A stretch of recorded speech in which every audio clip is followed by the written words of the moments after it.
Lelo mu Jakaka uwo abantu balina underlying conditions bali ku risk nadala kakati ngafe abalina kawuka ka siriimu.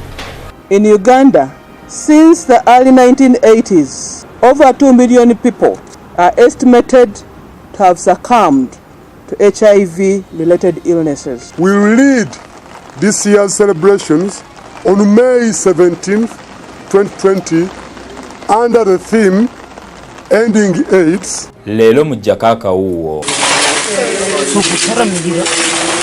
nagenda okuliwa kuleekaano kungi nga muzeeyi agamba munzita bwenavaayo okutuuka ku lubalaza rw'ennyumba nalaba omupoliisi amukubye omugere mu mbiriizi. Twasobodde okukwata abasirikale 2 abali mu kikwekweto. Lelo mu Jakaka uwo kubeera lunaku lwa kusatu ne tujja n'akanyomero obukulembeze. Definitely nteekwa okukomawo abantu b'ekyalendo East baddemu balage choice yaabwe mu kalulu kulw'ensonga ensonga ziri nnyingi naye ensonga esinga okuyitamu ekisooka nti nobanonda ogenda bakiikira mu paliamenti n'ey'ekkumi.